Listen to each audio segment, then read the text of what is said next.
Les 200 premiers migrants venus d'Allemagne ont posé leurs valises aujourd'hui en France. Ils ont fui la guerre en Syrie et en Irak. Comment vont-ils s'installer et s'adapter? Reportage dans un instant. C'est un voyage qu'ils ont entrepris, contraint et forcé il y a plusieurs semaines. Il les a menés au péril de leur vie en Turquie, en Grèce, en Macédoine, en Hongrie, puis en Allemagne. Près de 200 réfugiés, hommes, femmes et enfants, ont atteint aujourd'hui leur destination finale, la France. Cyril Adriance et Ilem Bouchetit les ont suivis à leur arrivée. Regardez leur reportage. Ils ont fait 14 heures de route en bus depuis Munich. 78 réfugiés soulagés d'arriver en France. Ils sont syriens, irakiens en grande majorité, partis pour certains depuis plusieurs semaines de leur pays d'origine. On est très contents. On vient de Syrie, on est passé par la Turquie. On a beaucoup galéré. C'était pas facile. La France, elle nous a rassemblés.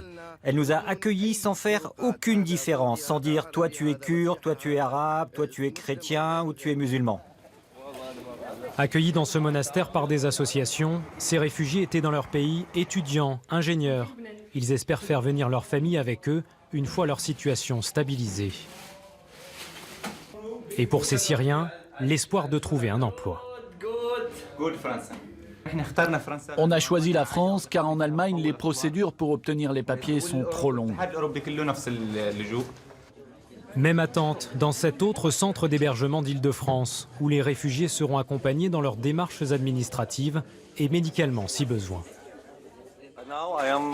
Là, je suis vraiment heureux. Les gens sont très gentils avec nous. Merci beaucoup. À Cergy-Pontoise, enfin, ce centre de loisirs propose lui aussi des logements provisoires.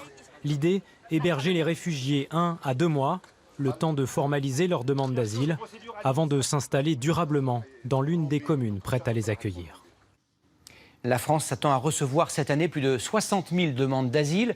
François Hollande a rappelé lundi, lors de sa conférence de presse, que le droit d'asile fait partie de l'âme de la France, ce sont ses termes.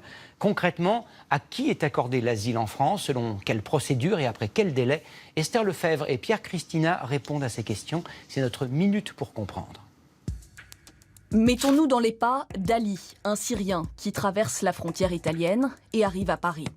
Contrairement à ses compagnons de route, lui souhaite s'installer en France et demander l'asile, comme 37 919 personnes sur les 7 premiers mois de 2015, un chiffre stable, quasiment identique à l'an dernier sur la même période.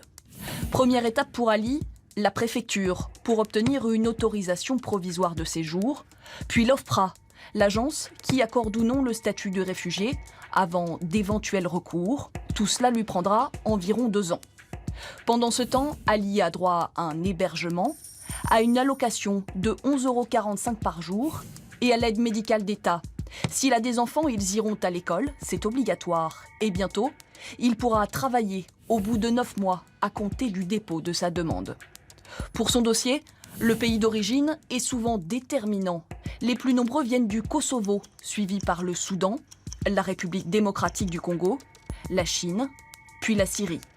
Mais pour obtenir le statut de réfugié, il faut être reconnu victime de persécution en raison de son origine, de ses opinions, ou fuir un pays en guerre. Ainsi, un Syrien est presque assuré d'avoir l'asile en France, alors qu'en moyenne, il n'est accordé qu'à 31,6% des demandes. En cas de refus, Ali devra quitter la France, en théorie, car en pratique, très peu de déboutés du droit d'asile sont expulsés.